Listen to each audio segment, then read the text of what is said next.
So as I was saying before, the reason I chose to focus on skeletal health is because at the clinic in Thornley we've been performing a lot more orthopaedic surgeries, obviously, since David's taken over the practice.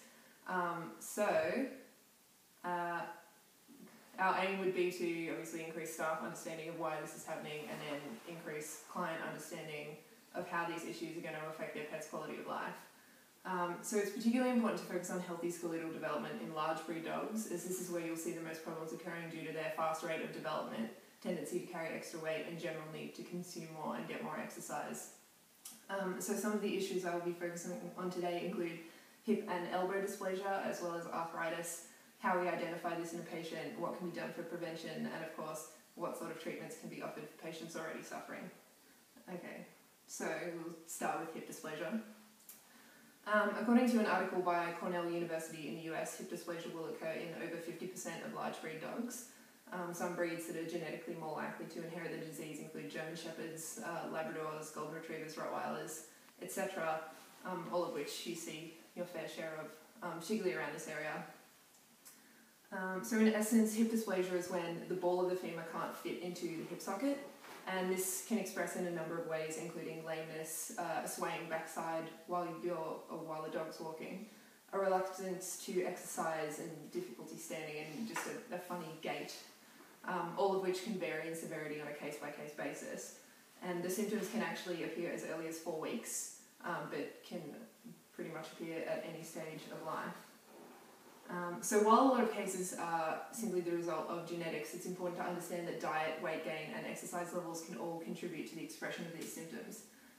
So non-surgical treatments for hip dysplasia include weight management programs, medications for cartilage repair, and anti-inflammatories. Untreated hip dysplasia, as with many of the other conditions I will discuss today, will overall contribute to degenerative joint disease. So younger puppies will especially have their quality of life significantly decreased if it's not treated early.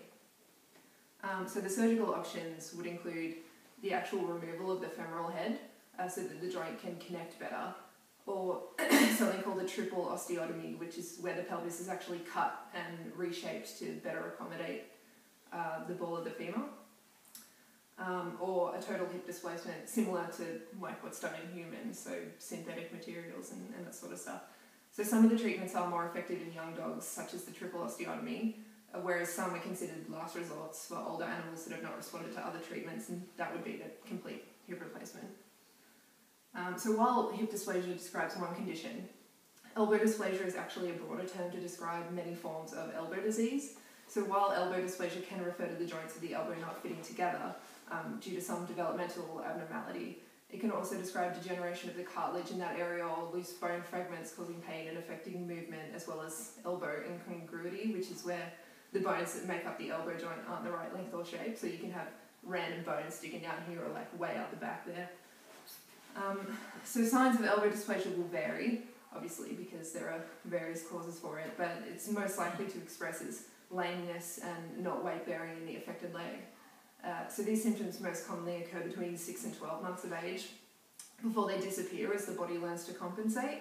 However, this contributes to a greater degenerative arthritis down the track, so it's important to take radiographs to diagnose the condition and treat accordingly.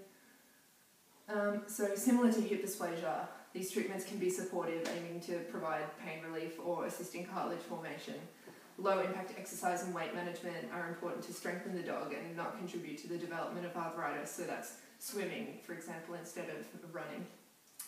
And in some cases, surgery may be necessary, for example, to remove bone fragments, or different styles of osteotomies, like what I said before, where you cut the bone to change the shape of the elbow.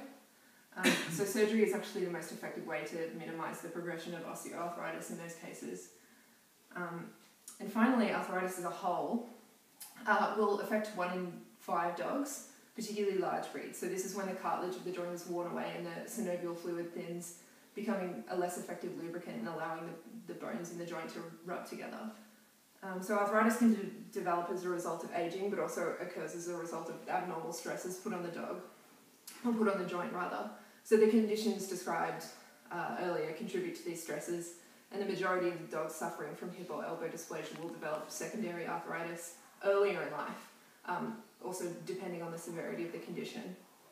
So arthritis will not only develop in the affected joints, but will develop in any joint and even the spine, as long as the body changes its movement to accommodate the pain.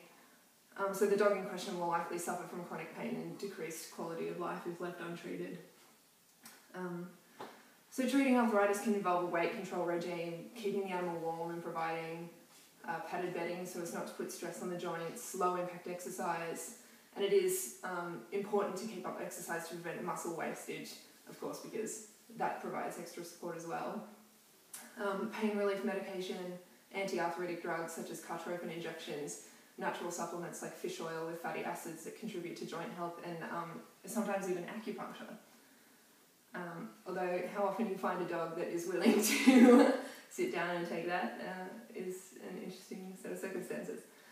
So with large breed dogs in particular, nutrition and exercise in early life can be a major contributor to the expression of these conditions, and it's important for us to educate clients before the problems arise. So if the client is seeking advice before even acquiring a large breed puppy, we should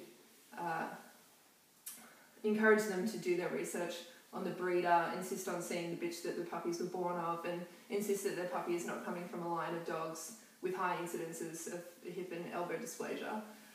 When the puppy is growing, we should encourage the owners to keep it on the large breed specific puppy food, and this means no supplements. Because large breed puppy foods have controlled levels of calcium and phosphorus for bone development and will account for the owner's tendency to overfeed as well. Because obesity in early life can also contribute to these conditions as more stress is put on the joints during a crucial development period. So similarly, over-exercise can put too much stress on the joint while they're a puppy as well. It's important to remind the client that the puppy should only be exercising as much as it would be playing with its litter mates. So I guess it's stuff that you don't really think about, and as an owner you want to be the good person who goes out and takes their dog for a run, but it's, yeah, I suppose just an understanding of development that's going to help you in the long run, and yeah, having an idea of what to look out for and when to treat it, that's going to be your easiest and cheapest option. So hopefully all of you here tonight, the next time you're doing vet nursing, we'll have a better understanding of these diseases, and we'll see reduced need for orthopaedic surgeries in the future. If my pet needs, or if a pet needs surgery, what's the recovery time and treatment as in terms of the owner? Okay, well, it would depend on what the surgery was, so whether it was hip or elbow, obviously. It would depend on the age of the dog and its individual capacity to bounce back. But most of the time after surgery, it's actually supplemented with the things that I mentioned before, cartrophin injections, which are under the skin and they work on the joint. So it takes a lot of the pain away, and obviously the dog is allowing itself to use the joint in a more natural way. I don't really have an idea, like I couldn't give you a proper timeline, but dogs will be pretty much up and running as soon as they, within days. Whether or not that's actually a good thing for them to be, putting so much stress on it is another question, but some cases we've seen, for example, one dog had an osteotomy for its back knee, and it was walking again in a week. You've just got to take it slow, and again, like low impact exercise like swimming is the most important thing, but only after the sutures heal. Good to know. Yeah. Anyone else? Sure, I have a question. Say you're trying to, you notice a dog has a bit of lameness or a strange gait. Yeah. How do you distinguish hip dysplasia in diagnosis from something like an injury? Like to muscle or ligament? Yeah, or a thorn in the paw, for example? Well, thorn in the paw is pretty easy to find. So I'll start with that, but x-rays is probably your number one diagnostic tool. Mm-hmm. Yeah. So because obviously it's easier to see abnormalities in bone, whereas muscle. That being said though, if it's something like a cruciate injury, the dog's still going to need to have surgery. Mm-hmm. And if that goes untreated, obviously it's going to, like I said before, contribute to the stress on the joint and where the body is accommodating elsewhere. So you're just going to end up with, more problems. If the dog's limping, it's very important to get it treated. That's all I have to say. Are you You say you're saying about in large dogs, but with people with small dogs, should they still be on the lookout for things like this? Yeah, absolutely. It can come about as a result of exercise, like sleeping on hard floors and stuff. You see it in small dogs, it's just that the incidence is a lot higher in large dogs because they carry a lot more weight and they do a lot more high intensity exercise. So, yeah, content. Thank you.